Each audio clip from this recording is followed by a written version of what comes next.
University మంచి భవిష్యత్తు కోసం తెలుగు విద్యార్థులు ఇష్టపడే యూనివర్సిటీ. కాల్ 9059052378 9059052379. డొనాల్డ్ ట్రంప్ రెండోసారి అధ్యక్షుడు అయిన తర్వాత ఈ మిత్ర క్లినిక్స్ మూతబడే పరిస్థితులు ఎందుకు వచ్చాయి? రెండు జెండర్లు ఎవరైతే ఏ సెక్స్ లో పుట్టారో అదే జెండర్ తో ఉండాలి. జెండర్ అనే కాన్సెప్టే లేదు. సో కాబట్టి ట్రాన్స్, నాన్ బైనరీ. సో మాది యుఎస్ఐడ్ ఫండెడే కాబట్టి ఆ ఫెడరల్ ఆర్డర్ ఏదైతే ఉందో దాని ఇంపాక్ట్ వల్ల యుఎస్ఐడ్ మొత్తానికి క్లోజ్ అయింది. ఇప్పుడు వాళ్ళందరికీ ఎలాంటి సాయం అందదా? లేదు, screening, testing plus connecting to anti retroviral అంతా కూడా. ఎందుకో మొదటి నుంచి కూడా డొనాల్డ్ ట్రంప్ ట్రాన్స్జెండర్స్ విషయంలో కొంత వ్యతిరేకంగానే ఉన్నట్టుగా కనిపిస్తుంది. ఎలాన్ మస్క్ ఒక ట్రాన్స్జెండర్ వారసుడు, అంటే తన చైల్డ్ కూడా ట్రాన్స్జెండర్ వ్యక్తి అవటం వల్ల ఆర్డర్ ద్వారా ట్రాన్స్జెండర్ వ్యక్తుల్ని వెలివేయటం, బహిష్కరించడం, యాక్చువల్గా ఉద్యోగాల్లో ఉన్న వాళ్ళని బహిష్కరించటము.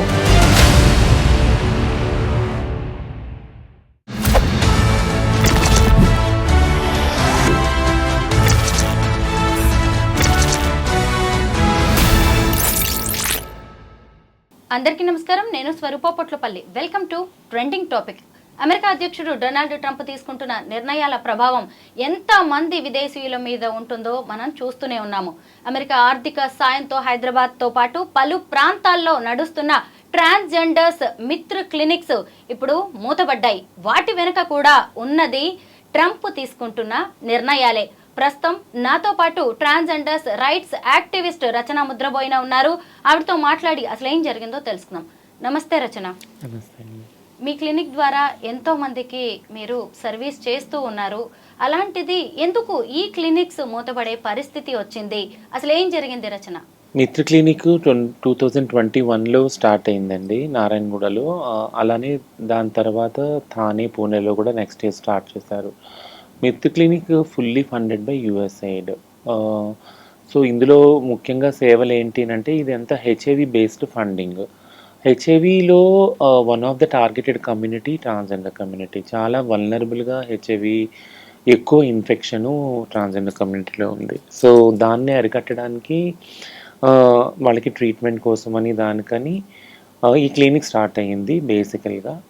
దీంతో పాటు ట్రాన్స్జెండర్ కమ్యూనిటీకి కావాల్సిన ఇతర హెల్త్ సర్వీసెస్, అది ట్రాన్సిషన్ సర్వీసెస్ కావచ్చు లేదా జనరల్ హెల్త్ కావచ్చు, ఒక కాంప్రహెన్సివ్ హెల్త్, జగ్గు, దగ్గు, దలుబు, జ్వరం లాంటివి మొదలుకొని లాంగ్ టర్మ్ ఎయిల్మెంట్స్ ఏవైతే క్యాన్సరు, థైరాయిడ్, గాల్ బ్లాడర్ ఇట్లాంటివన్నీ ఉన్నాయి కదా, వాటిలన్నిటిని కూడా రిఫర్ చేయటానికి ఈ క్లినిక్ ముఖ్యంగా ట్రాన్స్జెండర్ కమ్యూనిటీకి సేవలు అందించడానికి స్టార్ట్ అయ్యింది. ఈ మిత్ర క్లినిక్లో హైదరాబాద్లో ఉంది కదా, ఈ క్లినిక్లో ఎంతమంది పని చేస్తూ ఉన్నారు? మొత్తం 8 మంది స్టాఫ్ అండి. అందరూ ఎల్జిబిటీ కమ్యూనిటీ వాళ్ళే. ఇనీషియల్గా ఇద్దరు ట్రాన్స్జెండర్ డాక్టర్స్ ఉండేవాళ్ళు, క్లినిక్లోనే ట్రాన్సిషన్ అయ్యారు.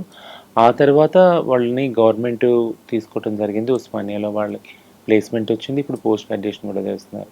ఒక ప్రాజెక్ట్ అంటే క్లినిక్ మేనేజర్ ఒక ట్రాన్స్ మహిళ ఇప్పుడు ప్రస్తుతం గవర్నమెంట్లో ట్రాన్స్జెండర్ డస్ కోఆర్డినేటర్గా కూడా వర్క్ చేస్తూ ఉందన్నమాట. So total clinic is run by community, LGBT community. ఎంతమందికి ఇప్పటిదాకా ఈ మిత్ర క్లినిక్ సర్వీస్ చేసింది?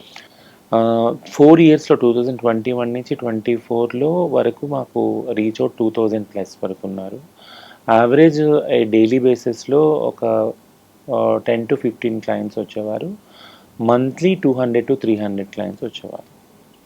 డొనాల్డ్ ట్రంప్ రెండోసారి అధ్యక్షుడు అయిన తర్వాత ఈ మిత్ర క్లినిక్స్ మూతబడే పరిస్థితులు ఎందుకు వచ్చాయి? యాక్చువల్గా అది ఫుల్లీ ఫండెడ్ యుఎస్ఐడ్ కాబట్టి ఆయన ఒక నిర్ణయం తీసుకున్నారు. యాంటీ ట్రాన్స్జెండర్ ఎగ్జిక్యూటివ్ ఆర్డర్ని సైన్ చేశారు ఆయన పదవిలోకి రాగానే. ఆ ఆర్డర్ ప్రకారము 2 జెండర్లు ఎవరైతే ఏ సెక్స్లో పుట్టారో అదే జెండర్తో ఉండాలి. జెండర్ అనే కాన్సెప్టే లేదు. సో కాబట్టి ట్రాన్స్, నాన్ బైనరీ, ఎక్స్ ఫ్యాక్టర్ ఇవన్నీ కూడా మొత్తానికి రద్దు చేసేస్తారనమాట. సో అది రద్దు చేయడమే కాకుండా ఆ బేసిస్ మీద ఏదైనా ప్రాజెక్ట్స్ ఫండ్ అవుతున్నట్టయితే వాటిలన్నిటిని కూడా ఆపేయటం జరుగుతుంది మొత్తం ప్రపంచవ్యాప్తంగా అనమాట. సో మాది యుఎస్ఐడ్ ఫండెడే కాబట్టి ఆ ఫెడరల్ ఆర్డర్ ఏదైతే ఉందో దాని ఇంపాక్ట్ వల్ల యుఎస్ఐడ్ మొత్తానికి క్లోజ్ అయింది. మా క్లినిక్సే కాదు, చాలా మటుకు హెచ్ఐవి ఫండింగ్ కూడా చాలా చోట్ల ప్రపంచంలో ఆగిపోయింది.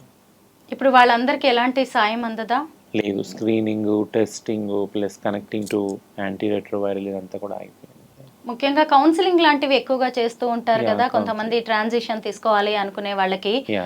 కానీ ఇప్పుడు ఒక గూడు చెదిరిపోయినట్టుగా ఉన్నట్టుంది ట్రాన్స్జెండర్స్ కి. అవును, సేవలు ఏవైతే సర్వీసెస్ నిరంతరంగా అందేవో, అంటే హెచ్ఐవి స్క్రీనింగ్తో పాటు ఆ మెడిసిన్తో కనెక్ట్ చేయటం, వాళ్ళని కౌన్సిలింగ్ మీరు అన్నట్టు, ట్రాన్సిషన్ అవసరమా అవసరం లేదా అనేది ఒకవేళ చేసుకుంటే ముందు తర్వాత కౌన్సిలింగ్, అది కాక హెల్త్కి సంబంధించి, అలాగే మెంటల్ హెల్త్కి సంబంధించిన కౌన్సిలింగ్, చాలా suicidal counselling, partner violence counselling, family counselling, ఇవన్నీ కూడా ఇచ్చేవాళ్ళం.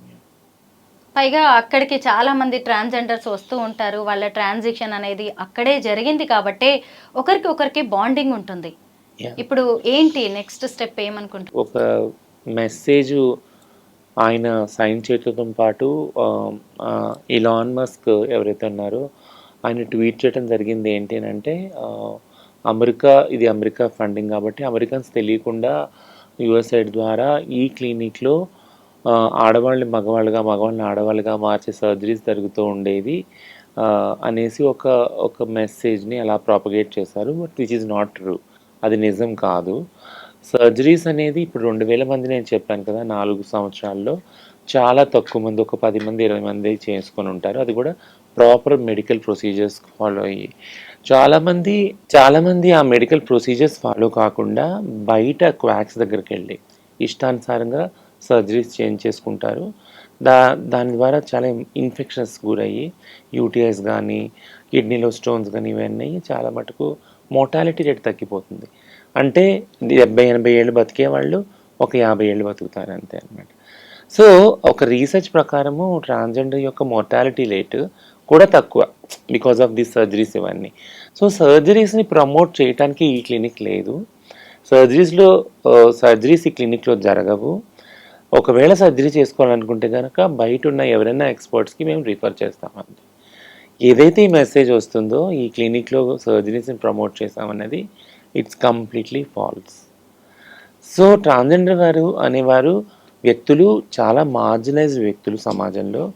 తద్వారా వాళ్ళకి బేసిక్ హెల్త్ ఏదైతే ఉందో, జలుబు, దగ్గు, జ్వరం వచ్చినా కానీ గవర్నమెంట్ హాస్పిటల్ కానీ కనీసం వెళ్ళి చూపించుకోలేని స్థితిలో వాళ్ళు ఉన్నారు. ఎందుకంటే వాళ్ళ ఆరోగ్యం కూడా ఇంపార్టెంట్ కాదు. ఎప్పుడైతే సమాజం అనుకుంటుందో వీళ్ళు ఇంపార్టెంట్ కాదు అని వాళ్ళు కూడా అనుకోవటం స్టార్ట్ చేస్తారు.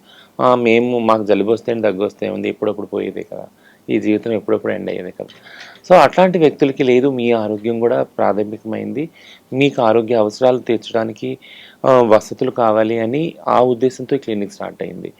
సో ఈ వివక్షతను తొలగించి ప్రతి ఒక్క ట్రాన్స్జెండర్ వ్యక్తికి అన్ని రకాల వైద్య సేవలు అందించడానికి ఒక ఉద్దేశం దీనిది. కానీ ట్రాన్సిషన్ సర్జరీస్ అనేవి అందరికీ అవసరం లేదు, అందరూ ఇక్కడ రావట్లేదు, ఇక్కడ జరగవు సర్జరీస్.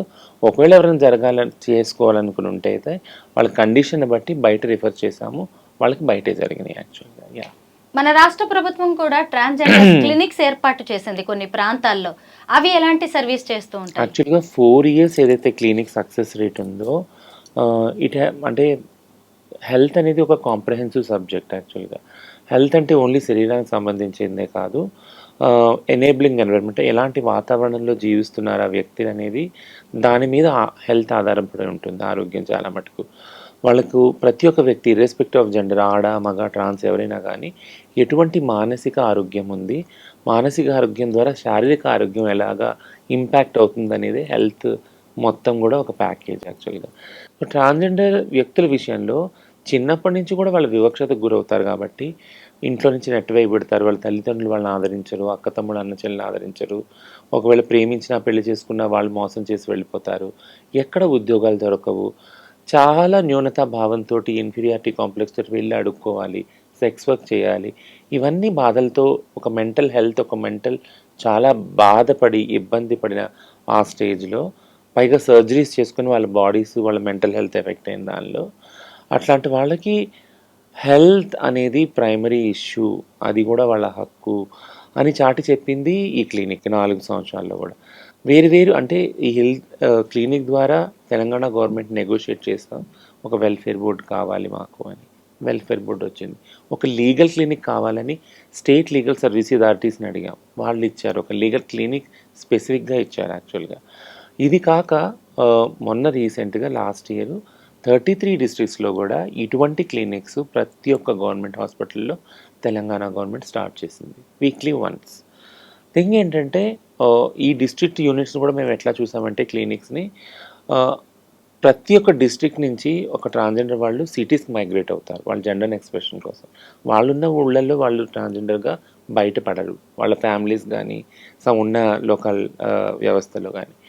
అట్లాంటిది ఒకవేళ డిస్ట్రిక్ట్ లెవెల్లోనే మనం ఈ ఇష్యూని డీల్ చేయగలిగితే వాళ్ళకి సంబంధించిన జెండర్ ఐడెంటిటీకి సంబంధించిన ఇష్యూస్ కానీ, అలానే ట్రాన్సిషన్ సంబంధించిన ఇష్యూస్ కానీ, హెల్త్కి సంబంధించిన ఇష్యూస్, హోలిస్టిక్గా వెల్ఫేర్కి సంబంధించిన ఇష్యూస్, వాళ్ళకి రేషన్ కార్డు మొదలుకొని, ఐడెంటిటీ కార్డు మొదలుకొని, ఆధార్ కార్డు, ఇవన్నీ బ్యాంక్ అకౌంట్, ఇవన్నీ కూడా అక్కడ ఒక హోలిస్టిక్గా వెల్ఫేర్ని మనం క్రియేట్ చేయగలిగేవాళ్ళం.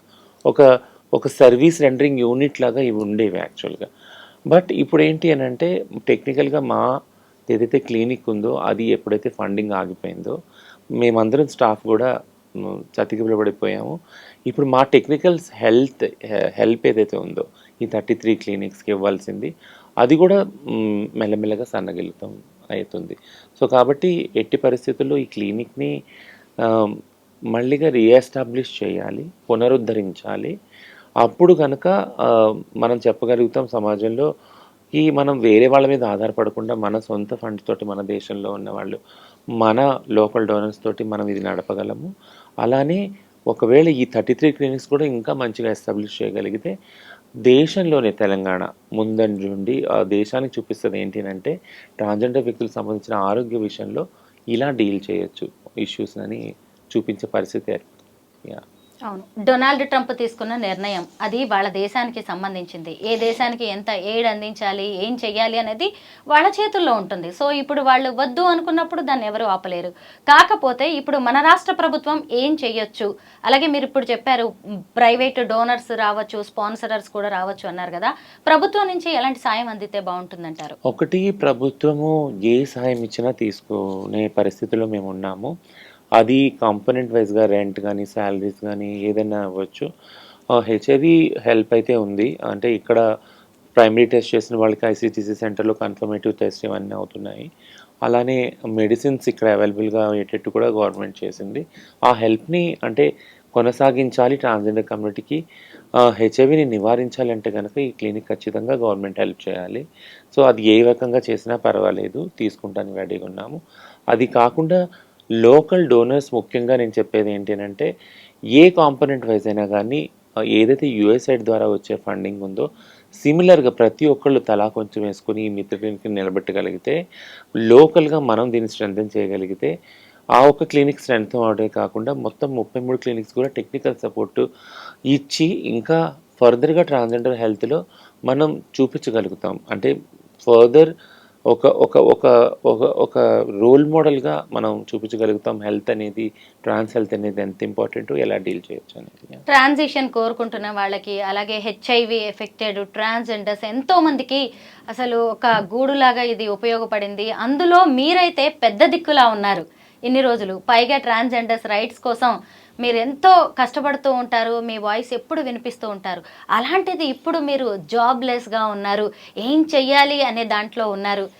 మీ ఆలోచనలు ఏంటి రచన? ఎందుకంటే ఈ టైంలోనే మనము చాలా స్ట్రాంగ్గా ఉండాల్సిన పరిస్థితులు ఇవి.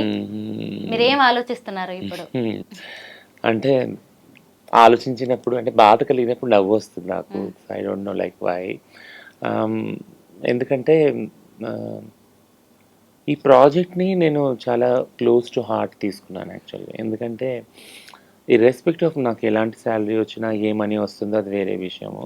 వచ్చిన మనీ అంతా కూడా ప్రాజెక్ట్లోనే మళ్ళీ ఇన్వెస్ట్ చేసేదాన్ని. అంటే ఏ అర్ధరాత్రి కాల్ వచ్చినా పలానా వాళ్ళకి హెల్త్ బాగాలేదు, పలానా వాళ్ళకి యాక్సిడెంట్ అయ్యింది, వాళ్ళు హాస్పిటల్లో సరిగ్గా కేర్ అందట్లేదు అంటే వెంటనే క్యాబ్ వేసుకొని పరిగెత్తేదాన్ని. అలాగే పలానా చోట ఎవరు సూసైడ్ చేసుకున్నారు సంథింగ్, పలానా వాళ్ళకి ఇంట్లో నుంచి కోవిడ్ తర్వాత స్టార్ట్ అయింది యాక్చువల్లీ, ఇంట్లో నుంచి వెళ్ళగొట్టేశారు ఓనర్స్. ఇట్లా అంటే it's not only health but also socio psychological ఎలాంటి క్రైసిస్ వచ్చినా కానీ 24 అవర్స్ రౌండ్ ద క్లాక్ నేను అవైలబుల్గా ఉండేదాన్ని. ఎందుకంటే this job is very close to my heart. కమ్యూనిటీని అటువంటి మా కమ్యూనిటీ ముఖ్యంగా అలాంటి క్రైసిస్లో, అలాంటి విపత్కరమైన పరిస్థితుల్లో చాలా దగ్గరగుండి చూశాను కష్టాలు అవన్నీ. సో ఈ కష్టాల్ని అట్లీస్ట్ పూర్తిగా నేను తీసేయలేకపోయినా కానీ రిజాల్వ్ చేసే ఒక మెకానిజం ఏర్పరచడానికి ఈ ప్రాజెక్ట్ నేను యాక్చువల్గా టేకప్ చేశాను. సో 4 ఇయర్స్లో it's not only my emotions, feelings, my money, but also my vision and dream I have invested actually in this project.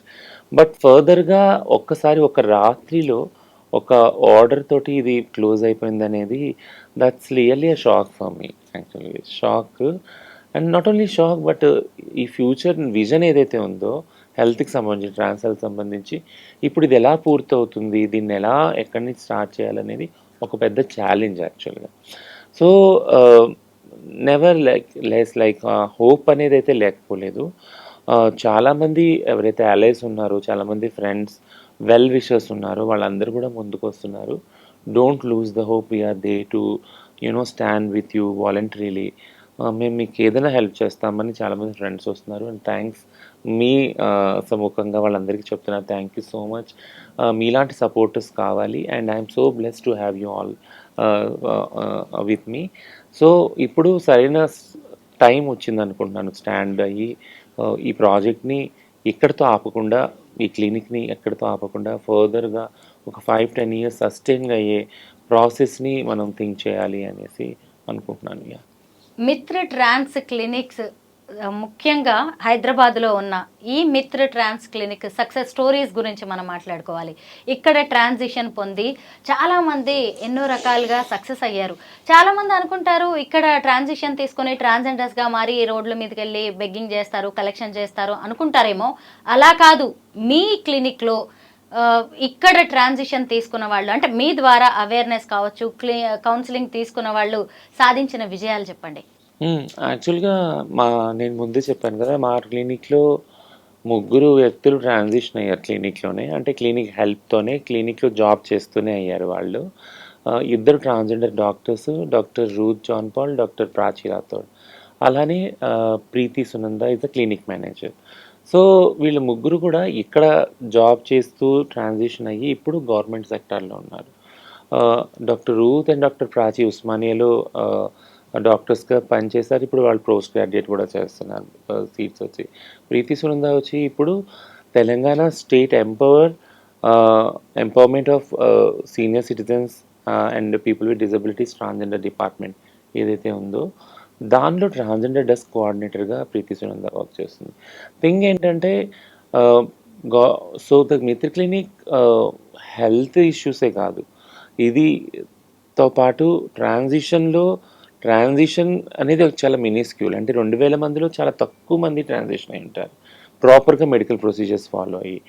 ట్రాన్సిషన్తో పాటు వాళ్ళని ఇండిపెండెంట్ ట్రాన్స్ వ్యక్తులుగా నిలబెట్టడం ఏదైతే ఉందో అది చాలా సక్సెస్ఫుల్గా మొత్తం చూపించింది ఈ క్లినిక్ యాక్చువల్గా.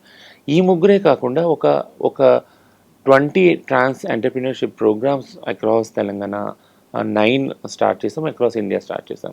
అందులో 2-3 చాలా సస్టైన్ అయినాయి కూడా.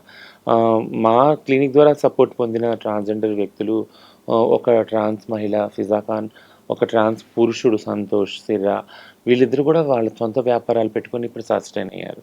థింగ్ ఏంటంటే ప్లస్ ఒక పాలసీ లెవెల్ చేంజ్ని 2 మిత్ర క్లినిక్ నెగోషియేట్ చేసింది. ఒకటి ఆధార్ కార్డ్ ఏదైతే నేమ్ అండ్ జెండర్ చేంజ్ ఉందో దాంట్లో ట్రాన్స్జెండర్ కార్డు కూడా ఒక సర్టిఫికేట్గా, ఒక డాక్యుమెంట్గా ఉండాలని మా క్లినిక్ ద్వారా రాసి క్లినిక్ అడ్వైజరీ బోర్డులో ఎవరైతే ఉన్నారో వాళ్ళందరూ, ఇంక్లూడింగ్ ముకుంద మాల గారు who is a mother of trans child, వీళ్ళందరూ కూడా రాసి ఆ పాలసీ లెవెల్ చేంజ్ చేశారు. పాస్పోర్ట్లో ఖచ్చితంగా transgender certificate one of the డాక్యుమెంట్గా ఉండాలి.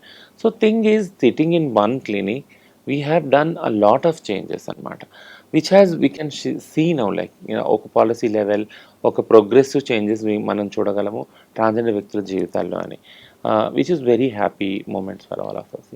ఎందుకో మొదటి నుంచి కూడా డొనాల్డ్ ట్రంప్ ట్రాన్స్జెండర్స్ విషయంలో కొంత వ్యతిరేకంగానే ఉన్నట్టుగా కనిపిస్తుంది. ఆయన ఫస్ట్ టైం ప్రెసిడెంట్ అయినప్పుడు కూడా ఇక మీదట ట్రాన్స్ వ్యక్తులు ఎవరిని కూడా గవర్నమెంట్ జాబ్స్లోకి తీసుకునేది లేదు అని చెప్పారు.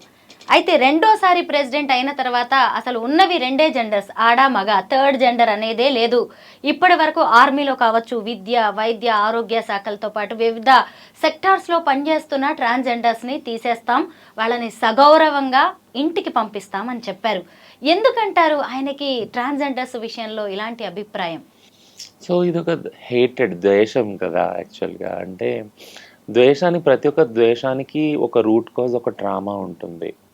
సో ఇది ట్రంప్ చేశారు అని నేను అనుకోను. ఆయన్ని అడ్వైస్ చేసిన వాళ్ళు ఎలాన్ మస్క్ ఒక ట్రాన్స్జెండర్ వారసుడు, అంటే తన చైల్డ్ కూడా ట్రాన్స్జెండర్ వ్యక్తి అవ్వటం వల్ల ఒక తండ్రిగా చాలా బాధపడి ఉండొచ్చు. అంటే నా సోకాల్డ్ కూతురు కానీ కొడుకు కానీ ఎందుకు ఇట్లా అయ్యారు అని, నా బిడ్డ ఎందుకు ఇట్లా అయిపోయింది అని ఆ ట్రామాతోటి ఆ ద్వేషం అనేది రావటం, అది ట్రంప్కి దాకా వచ్చి దాన్ని ఒక పాలసీ లెవెల్లో తీసుకురావడం అనేది అందరికీ, ప్రపంచం అందరికీ అది తెలిసిన నిజం, నిత్య సత్యం. అది చాలా స్పష్టంగా కళ్ళ ముందు అందరికీ కనపడుతున్న సత్యం అది. సో దాని ద్వారా ఈ ఆర్డర్ రావటము, ఆర్డర్ ద్వారా ట్రాన్స్జెండర్ వ్యక్తుల్ని వెలివేయటం, బహిష్కరించడం, యాక్చువల్గా ఉద్యోగాల్లో ఉన్న వాళ్ళని బహిష్కరించటము, పాస్పోర్ట్లు రానియకుండా బహిష్కరించటము, సర్జరీస్, హెల్త్ అయితే ఇట్స్ లైక్ టోటల్లీ బ్యాన్ చేయటము, సర్వీస్ అందకుండా. ఇవన్నీ కాకుండా అత్యంత హేయమైనది ఏంటంటే, ఎవరైతే ప్రిజన్స్లో ఉన్నారో, జైల్లో ఉన్నారో ట్రాన్స్జెండర్ వ్యక్తులు, వాళ్ళని, ముఖ్యంగా ట్రాన్స్ మహిళని, వాళ్ళు ఏదైతే జెండర్లో పుట్టారో, అంటే సెక్స్లో పుట్టారో ఆ జైల్లోనే వేయమంటాం. సో వాళ్ళని ఇప్పుడు అంటే ట్రాన్స్ మహిళలు ట్రాన్సిషన్ అయిపోయి మహిళా జైల్లో ఉన్న వాళ్ళని తీసుకెళ్ళి మగవాళ్ళ జైల్లో వేయమనేది.